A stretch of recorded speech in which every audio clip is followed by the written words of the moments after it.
Welcome back to our course on Macbeth. Today we're looking at Act 4, which is one of the most important turning points in the entire play.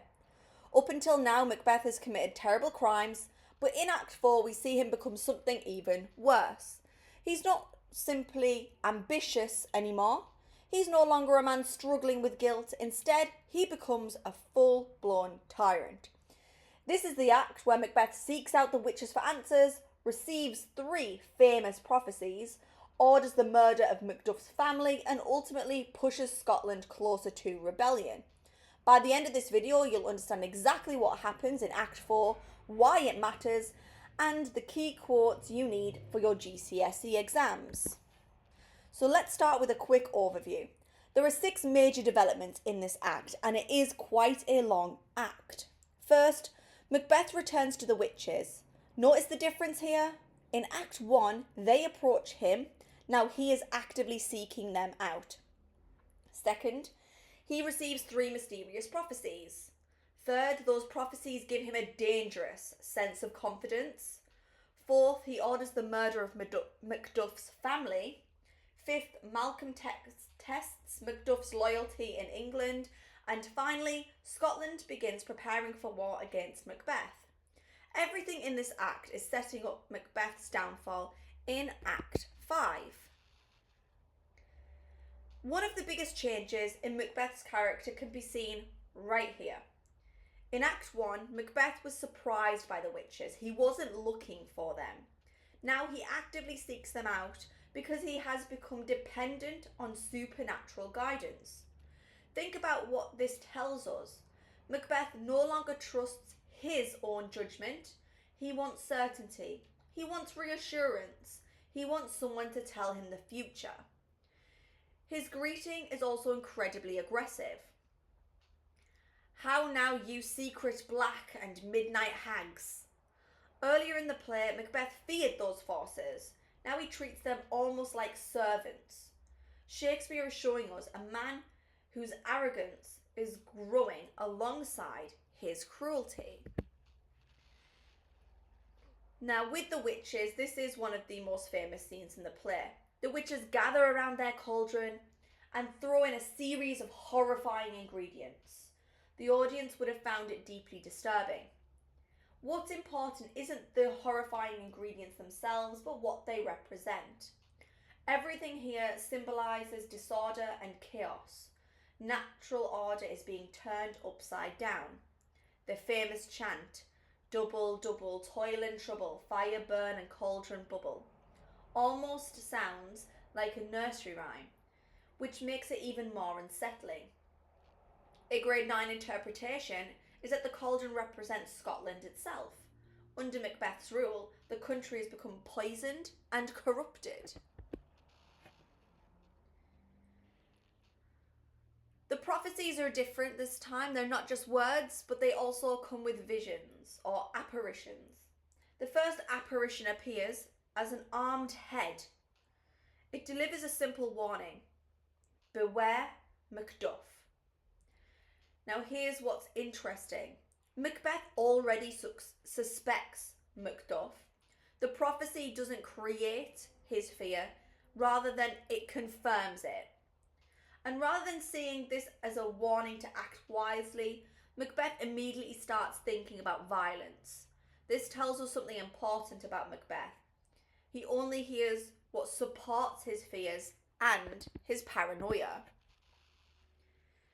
The second apparition is probably one of the more famous in the whole play. The second apparition says, "None of woman born shall harm Macbeth." Macbeth interprets this as complete protection. After all, everyone is born of a woman. We all have a mother. So he begins to believe that nobody can kill him. But Shakespeare is using dramatic irony here. The witches never actually lie. Instead, they allow Macbeth to misunderstand what he thinks to be true. The prophecy is technically true, but Macbeth's interpretation of this is completely wrong. The third apparition tells Macbeth that he will never be defeated until Branham Wood comes to Dunstane. Macbeth laughs. A forest can't walk, at least that's what he thinks. And this is where Shakespeare shows Macbeth's greatest weakness. Macbeth mistakes something that seems unlikely for something that is impossible. Later, Macbeth's army will use branches from Braemar Woods as camouflage, fulfilling this exact prophecy. Macbeth's confidence is built on misunderstanding. Macbeth then asks about Banquo's descendants. The witches show him a line of kings stretching into the future. Every single one is descended from Banquo. Imagine how devastating this must be.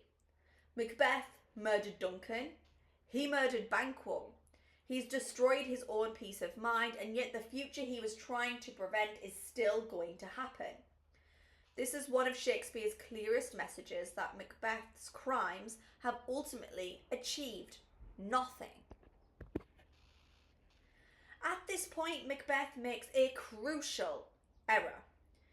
Instead of treating the prophecies cautiously, he treats them as guarantees.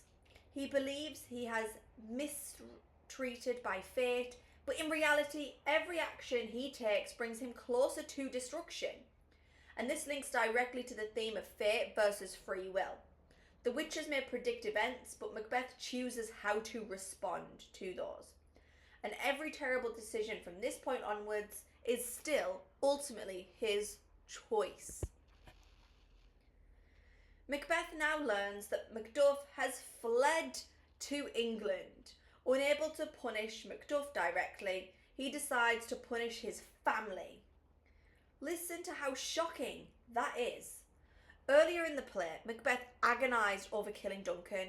He felt guilty, he had hallucinations, he questioned himself. Now, he calmly orders the murder of innocent women and children.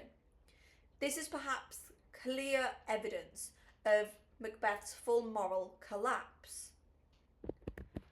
Before the murders happen, Shakespeare gives us an important scene with Lady Macbeth. She feels abandoned by her husband. She can't understand why he left. What's interesting is how different she is from the Lady Macbeth we met before. Lady Macbeth is caring, maternal, and emotionally open. She represents everything that a normal human should be. That's why Shakespeare includes her. He wants the audience to see exactly what Macbeth's tyranny is ultimately destroying. Now, this is arguably one of the darkest moments of the entire play. Murderers enter the castle. Macduff's son is killed. Lady Macduff is killed. The audience watches these innocent people on stage suffer because of Macbeth's fear. And notice something important. These murders gain Macbeth absolutely nothing. Banquo's murder was political. Duncan's murder helped him become king. But this achieves nothing. It's pure cruelty. This is why many students see this as the moment that Macbeth became completely irredeemable. This scene also tells us everything we need to know about tyranny. Compare Macbeth with Duncan. Duncan was respected and loved. Macbeth rules through fear. As a result, Scotland itself is suffering. Characters describe the country as bleeding and weeping. Shakespeare isn't just showing us the corruption of one man. He's showing us how bad leadership can affect an entire nation. Meanwhile, in England, we see the beginnings of resistance. Malcolm and Macduff meet at the English court. Symbolically, England represents order and legitimacy. Everything Scotland has lost under Macbeth's rule. This scene also shows us that Macbeth's downfall is beginning. For the first time, serious opposition is organising against him. They're no longer whispering in the dark. Malcolm doesn't immediately trust Macduff. Instead, he pretends to be an unfit king. claims to be greedy, dishonest, and immoral. And why? Because he wants to test Macduff's loyalty. This reveals something Macbeth lacks completely: wisdom. Malcolm thinks carefully before acting. Macbeth acts on impulse. Shakespeare is contrasting good leadership with bad leadership. When Malcolm describes these fake flaws, Macduff doesn't worry about him. He worries about Scotland. Oh, Scotland, Scotland. This is genuine patriotism. Unlike Macbeth, Macduff puts the country before his own interest. This is why Shakespeare positions him as the perfect opponent to Macbeth.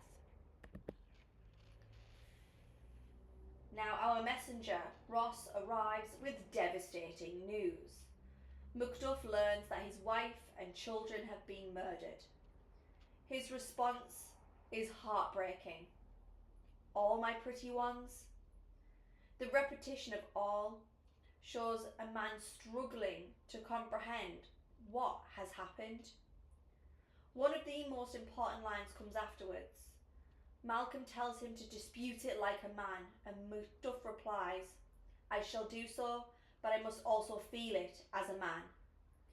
Shakespeare here is suggesting that true strength also includes emotion and compassion. By the end of Act 4, 3 character journeys have become clear. Macbeth has transformed from king to tyrant. Macduff has transformed from nobleman into an avenger. And Malcolm has transformed from frightened prince into a future king. These changing character arcs are exactly the kind of thing examiners love students to be able to identify and discuss. Before we finish, make sure you're aware of these key quotes. Beware Macduff, no man of woman born shall harm Macbeth, until Braemar wood come to Dunstane shall come, or Scotland, Scotland, and finally, all my pretty ones. If you can remember even just a few of these, it is great to have a strong foundation in answering many different questions. So in one sentence, Act 4 shows Macbeth placing his fate in misleading prophecies while committing his most horrific crimes as Scotland begins preparing to overthrow him. As always, here's a challenge question.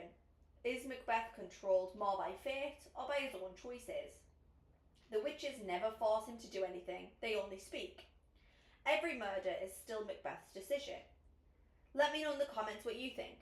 And make sure you subscribe, because next we'll be looking at Act 5, where everything finally comes crashing down.